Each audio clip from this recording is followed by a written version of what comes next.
everyone, it's Ferdinand again with another set of the week, and this time we're looking at one of my favorite sets, Xeno Crossover. Let's go ahead and take a closer look.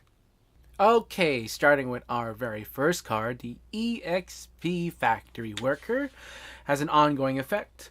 Your other cards come into play with a +1 token on them and has a flip effect, gain 8 RP. So the flip effect is just basically there for a kind of compensation if you have that card flip. Most of the time you probably don't want it flip because you do want for its ongoing effect, which kind of ties with a lot of cards if you're looking to bring up your star power, because you're gonna either finding cards that flip them or even have just a slight edge on clashing. This is a great card. It's a very excellent card. I really like this one, the EXP Factory Worker.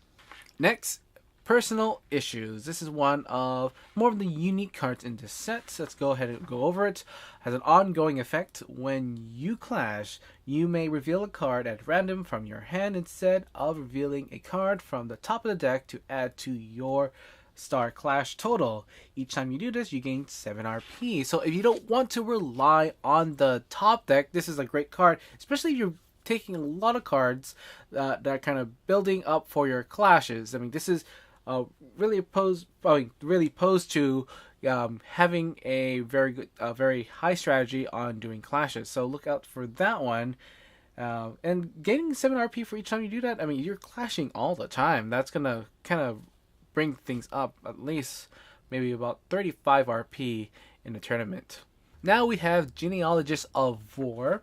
Has an ongoing effect. When one of your cards is flipped, put a +1 token on this card, and the flip effect, choose another single and put a +1 on that card for each +1 token on this card, then gain 4 RP for each token added this way, maximum 28 RP. This is quite a useful card if you're banking on those +1 tokens, especially you're transferring. So you can push tokens to do this card, and then you can transfer them other routes. So you can just make this combo of things that happens before it, put the +1 star powers rank tokens on there, and then moving on to another card, and hopefully you can kind of move those along and get a lot of points for that. So for that 28 RP, you will need 7 +1 tokens. That's not completely hard to achieve. It's one of the things you will have to focus if you're trying to get that.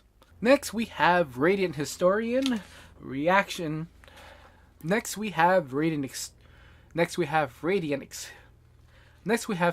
Historian has a reaction when a card in your tableau is flipped. Next we have Radiant Historian has a reaction when a card in your tableau is flipped. Activate each of its flip effects again. Don't know if there are many cards that have more than one flip effects. I know there's a good number of them that do have flip effects. So if you want to double up on some of the flip effects, some of them are a little harder to achieve, I think this one would be great to get double up on those scoring, especially if you're going to get a lot of RP. And finally, our super rare for this set, Imperfect Gear. It has a play effect. Flip another card in your tableau, then clash with another opponent. If you win the clash, gain 28 RP. This card is great right by itself because it is a 7 star ranking single. Can probably beat most of anyone else out there. And getting 28 is pretty nice, but you do have to flip another card in order to use it. And as for the deck box, they use XRNG. Has an action effect. Flip a card in your tableau for each +1 token on the card, maximum 10 +1 tokens. Reveal a card from the star and gain RP equal to its star ranking. So for this one, it is a bit of a gamble, but you're pretty safe to bet about the cards in the stores about around 3 or 4 star rankings. So at maximum, if you do get a 2 spending that 10 +1 tokens in there, you're looking for a score between 36 and 44. So around there, you can get pretty lucky on there. There are not much of the lower cards. There's much more of the higher cards in there. So I guess on the average, I think you'll be scoring more, at least more than 40, if you manage to get all those 10 in there. So pretty amazing.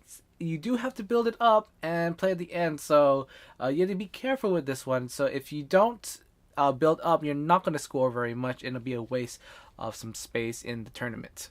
Alright, some synergy combos in there.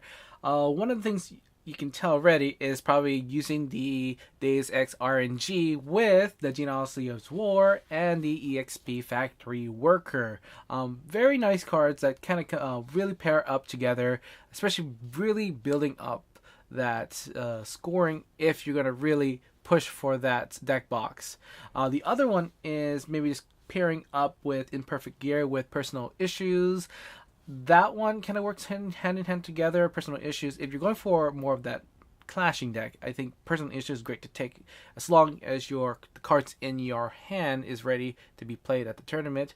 And then just bring Imperfect Gear along, and that's almost like a very sure win of you can getting those extra RP for that.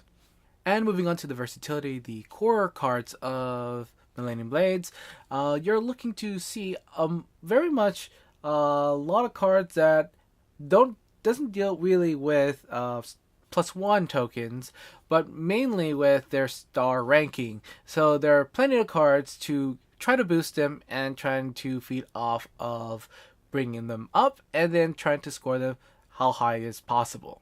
And for compatibility, I think there's a bunch of cards you can go ahead and team up with this. I mean, one of them being one of my other favorite sets, Galactic Caboose, which does deal a lot with +1 tokens. The other a card that you want to look for is Crazy Maximilian from the 80-2400. That one you can want to play early in your in the tournament, and then you can just go ahead and just put a bunch of star tokens on there. This will certainly help a lot with Millennium Masters, ones that really want a lot of high star ranking cards in there. Gives a little bit more boost. I would say bring the EXP Factory Worker just for that slight extra +1 tokens for each of those cards. And just some extra notes, this is one of my favorite sets to play with.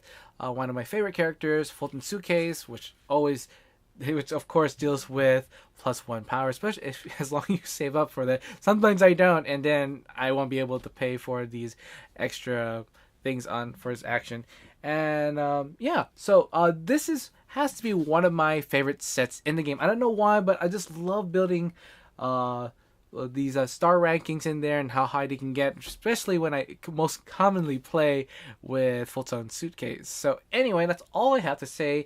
This is a wonderful set. I mean, it's a little bit niched in there, and that's why I'm giving it just a slightly lower grade than you would think of, even though it is my one of my favorite sets. It doesn't work too much with a lot of cards in there, but if you can kind of fit it in, I think it will work great if you're going for that ultra, like, piling up all those star rankings there. So anyway, I do want to hear from you, your comments, and some of your suggestions and about your strategies about this set. That'd be awesome. Go ahead and leave that in the comments below.